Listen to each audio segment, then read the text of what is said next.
अस्सलाम वालेकुम नाज़रीन, मैं हूं वसीम अली। आप देख रहे हैं चैनल न्यूज़ पॉइंट। नाज़रीन, chief justice of Pakistan Faiz Isa ने अपना मनसब संभालते ही बड़े कड़ाके निकाल दिए हैं। पहली उन्होंने समात जो है वो रख दी है और पहली समात के ऊपर ऐसा फैसला कर लिया है कि पाकिस्तान की तारीख के अंदर, अदालती जो तारीख है उसकी बात कर रहा हूँ, उसके अंदर आपको ऐसी कोई नज़ीर नहीं मिलेगी। क्या करने जा रहे हैं जस्टिस फ़ाइज़ ईसा साहब, इसके ऊपर तफसील से बात करेंगे। लेकिन उससे पहले आपको ये बताते चलें कि शेख रशीद को अपने ससुराल भेज दिया गया है। यहाँ पे ससुराल से मुराद जेल है, क्योंकि वो एक डायलॉग मारा करते थे कि जेल मेरा ससुराल है और हथकड़ियाँ मेरा जेवर है। अब अलग पता जाएगा कि उनको उनका ससुराल कितना पसंद आता है और हथकड़ियों का जो जेवर है उनको कितना जेब देता है। उससे पहले मेरी आपसे होगी गुजारिश कि आपने अगर अभी तक हमारे चैनल को सब्सक्राइब नहीं किया तो काइंडली हमारे चैनल को सब्सक्राइब कर लीजिए और बेल आइकन को प्रेस करना मत भूलिएगा। नाज़रीन, chief justice of Pakistan justice Faiz Isa ने आते ही बड़े फैसले किए हैं और अभी जो केस उन्होंने टेकअप किया है वो है जी supreme court practice and procedure जो केस था एक्ट के हवाले से, उसको उन्होंने टेकअप किया है, जिसके ऊपर उन्होंने पहले दिन ही फुल कोर्ट बेंच जो है बना दिया। यानी कि सुप्रीम कोर्ट के 15 जजेस के ऊपर मुश्तमिल जो बेंच होगा वो इस केस की समाअत करेगा।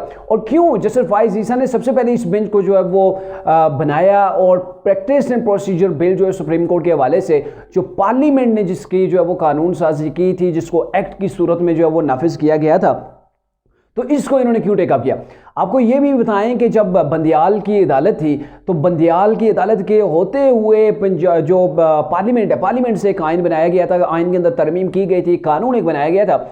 वो ये था कि supreme court practice and procedure के नाम से था, जिसके अंदर जो मेन चीज़ थी कि जो चीफ जस्टिस पाकिस्तान होते हैं उनके लामुतनई इख्तियारात होते हैं। 184(3) के तहत जो आज खुद नोटिस लेते हैं उसके ऊपर भी था कि हर मामले के ऊपर चीफ जस्टिस बजाते खुद अकेला तनहा जो है वो नोटिस ना ले सके। और इसके ऊपर भी जो सुप्रीम कोर्ट के जो सीनियर तरीन 2 जजेस हों उनका भी साथ होना उनके ज़रूरी है, वो भी उनको राय दें, तभी जाके वो जब वो 184(3) के तहत आज खुद नोटिस हैं। दूसरी बात, जो आपने देखा जो पिछला कुछ टाइम गुजरा है बंदियाल का, उसके अंदर ये हुआ कि सुप्रीम कोर्ट बिल्कुल डिवाइड होकर रह गई थी। जजेस के अपने अपने ग्रुप बन गए थे। जो सियासत पार्लियामेंट में जेब देती है वो सुप्रीम कोर्ट के अंदर पहुंच गई थी। और उसकी बड़ी वजह ये थी कि बंदियाल साहब अपनी मर्जी से बेंच बनाया करते थे। वो समझते थे ये मेरा इख्तियार, मैं जिसको चाहूँ जिस बेंच के अंदर डालूँ। लेकिन जैसे फ़ाइज़ ईसा कहते थे नहीं, ऐसा नहीं है। और ना ही पाकिस्तान की जो पार्लियामेंट थी वो भी कहती थी कि इसका हक जो है वो पूरी सुप्रीम कोर्ट के पास है। तो supreme court practice and procedure act के अंदर ये चीज़ जो है वो डाली गई थी, अमेंडमेंट करके डाली गई थी। वो ये थी कि आइंदा के बाद जब वो कोई भी बेंच बनेगा तो उस बेंच की मुशावरत चीफ जस्टिस ऑफ पाकिस्तान जो मोस्ट सीनियर 2 जजेस होंगे उनसे मुशावरत करेगा और फिर जाके बेंच जो है वो तश्कील देगा, ताकि एक न्यूट्रल किस्म का बेंच हो। ऐसा ना हो कि 2-3 जो लोग पहले प्रेसिडेंट सेंड कर दिया था बंदियाल ने कि बिल्कुल सेम वही हो और लगे लिपटे लोगों को ही सामने लाया जाए, मोस्ट सीनियर लोगों को पीछे डाला जाए, फुल कोर्ट का कहीं पर तहय्यन ही ना हो कि फुल कोर्ट भी हमने बनानी है, हर बार इनकार, जो भी इस्तेदा की जाए इनकार। तो इन तमाम चीज़ों को ख़त्म करने के लिए किया गया था। उस वक्त जस्टिस फ़ाइज़ ईसा ने बाद में ये कहा था कि अब कोई भी अगर बेंच बनता है, कोई भी अगर फैसला होता है, ना तो मैं उस बेंच को सुप्रीम कोर्ट का बेंच मानता हूं और ना ही उस अदालत के फैसले को मैं मानूंगा जब तक supreme court practice and procedure bill के ऊपर जो है या एक्ट के ऊपर फैसला नहीं हो जाता। और यही वजह है कि जो जैसे फ़ाइज़ ईसा हैं, अब जैसे ही उन्होंने मनसब संभाला है तो सबसे पहले वो ये चाहते हैं कि सुप्रीम कोर्ट की जो हदूद हैं, सुप्रीम कोर्ट के जो बेंच बनने का तरीक़ाकार है, जो आइन ने हमें दिया है, जो पार्लियामेंट ने हमें दिया है, उसके ऊपर पूरी कोर्ट एक बार बैठ के उसके ऊपर एक डिसीजन ले ले।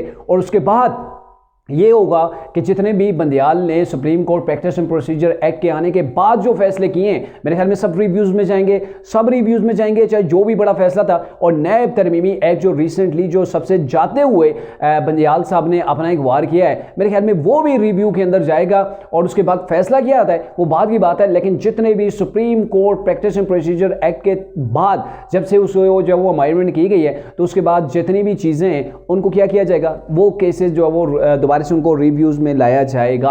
और क्या हुआ, आज जो सबसे बड़ी बात मैं कह रहा था कि पाकिस्तान की तारीख के अंदर अदालती जो तारीख है उसके अंदर नज़ीर नहीं मिलती, वो ये है कि सुप्रीम कोर्ट ने तैयारियां कर ली हैं। वजारत इत्तलात ने इसके हवाले से एक बात भी की है कि ये जो आज फुल कोर्ट बेंच बैठेगा, supreme court practice and procedure case की समाअत करेगा, तो ये लाइव होगा, ये पीटीवी जो है वो लाइव दिखाएगा। और इससे पहले पाकिस्तान की तारीख के अंदर ऐसा कभी नहीं हुआ है। और आज अवाम को भी पता चलेगा कि जो सुप्रीम कोर्ट है जो वहाँ पे कार्रवाई होती है तो वो कैसे हो रही है, क्या कुछ हो रहा है, वहाँ पे जो बातें हो रही हैं वो डायरेक्टली लोगों से, सहाफ़ियों से आपको सुनने की ज़रूरत नहीं है, वो सुप्रीम कोर्ट से बराह रास्त आपको पीटीवी पे जो है वो दिखाएगा। और दूसरी बड़ी बात कि इससे पहले पाकिस्तान के अंदर ये था, सुप्रीम कोर्ट की कोई भी कार्रवाई होती थी, किसी केस के ऊपर समाअत होती थी, तो वहाँ का फ़ोटो भी मीडिया के ऊपर नहीं आता था।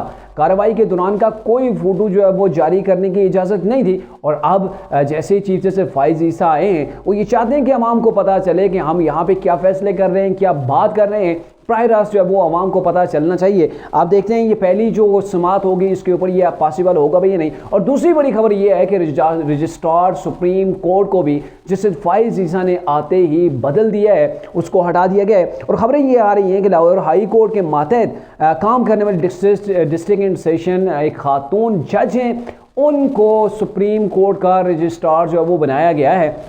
और सबसे बड़ा अमल दखल जो सुप्रीम कोर्ट के जो बेंचेस बनते हैं, जो दरख्वास्तें आती हैं उनके अप्रूवल के लिए, सारे के सारा कंट्रोल जो होता है वो सुप्रीम कोर्ट के रजिस्ट्रार के पास होता है। और अब देखना ये है कि सुप्रीम कोर्ट के अंदर जस्टिस फ़ाइज़ ईसा ने आते ही बड़ी जो है वो सफाई का इरादा कर ली है, सफाई जो है वो शुरू कर ली है। अब देखना ये है कि बंदियाल साहब ने जो ग्रुपिंग यहाँ बना के रख दी थी, ये ग्रुपिंग आज की नहीं थी बल्कि साकिब निसार के दौर से थी, वो भी जस्टिस फ़ाइज़ ईसा ख़त्म करने में कामयाब रहते हैं या नहीं। और दूसरी बात जो मैंने गुज़िश्ता अपने ब्लॉग के अंदर भी आपको बताया था वो ये है कि अगर कोई सियासतदान या फिर कोई सियासी गवर्नमेंट या फिर कोई सियासी पार्टी ये सोच रही है कि जस्टिस फ़ाइज़ ईसा उनके हक़ के अंदर जाएंगे, जब ये जो कि अभी तरीके से बड़ी परेशान की हुई है जस्टिस फ़ाइज़ ईसा को देख के कि जस्टिस फ़ाइज़ ईसा के साथ हमने क्या किया था और हमारे साथ शायद क्या हो।